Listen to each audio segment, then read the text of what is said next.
তাবুক অভিযান, কঠিন পরীক্ষার মুহূর্ত। সিরাত পর্ব 18। বিসমিল্লাহির রহমানির রহিম। আসসালামু আলাইকুম প্রিয় ভাই ও বোনেরা, গত পর্বে আমরা দেখেছি হুনাইনের যুদ্ধ ও তায়েফ অভিযান। আজ আমরা জানব ইসলামের ইতিহাসের আরেকটি গুরুত্বপূর্ণ অধ্যায় তথা তাবুক অভিযান। এই ঘটনা ঘটে নবম হিজরি 630 থেকে 31 খ্রিস্টাব্দে। তখন মুহাম্মদ সাল্লাল্লাহু আলাইহি ওয়াসাল্লাম এর বয়স ছিল প্রায় 62 বছর। অভিযানের কারণ, সেই সময় খবর আসে যে শক্তিশালী সাম্রাজ্য বাইজেন্টাইন সাম্রাজ্য মদিনার বিরুদ্ধে যুদ্ধের প্রস্তুতি নিচ্ছে। এই খবর পেয়ে নবীজি সাল্লাল্লাহু আলাইহি ওয়াসাল্লাম সিদ্ধান্ত নেন আগে থেকেই প্রস্তুতি নিতে। তাই তিনি মুসলমানদেরকে নিয়ে উত্তর দিকে তাবুকের দিকে অগ্রসর হওয়ার ঘোষণা দেন। কঠিন পরিস্থিতি। এই অভিযান ছিল খুব কঠিন, কারণ প্রচণ্ড গরম ছিল, দীর্ঘ পথ অতিক্রম করতে হয়েছিল, খাদ্য ও পানির সংকট ছিল।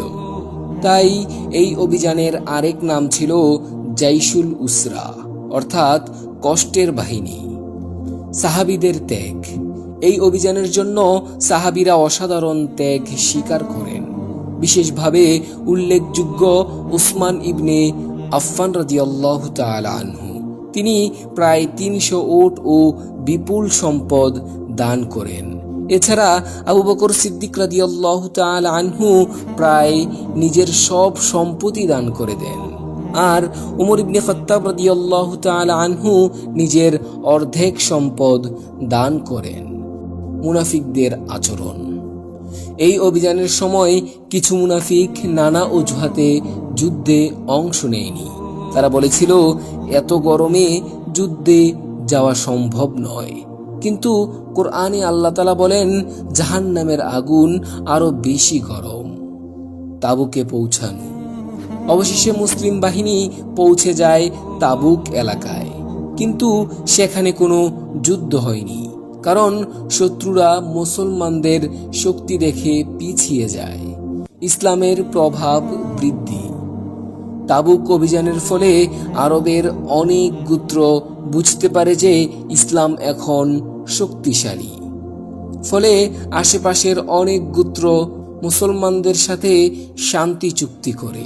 এতে ইসলামের প্রভাব আরো বৃদ্ধি পায়। 3 সাহাবীর ঘটনা। এই অভিযানে 3 জন সাহাবী সত্যিকারের অনুশোচনা প্রকাশ করেন।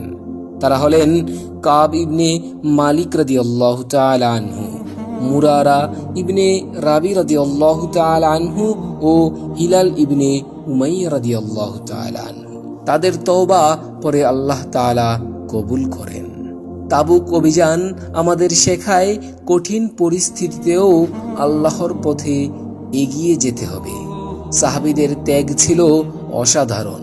সত্যবাদিতা শেষ পর্যন্ত আল্লাহর কাছে গ্রহণযোগ্য হয়। 62 বছর বয়সেও নবীজি সাল্লাল্লাহু আলাইহি ওয়াসাল্লাম ইসলামের দাওয়াত ও নেতৃত্ব দিয়ে যাচ্ছিলেন।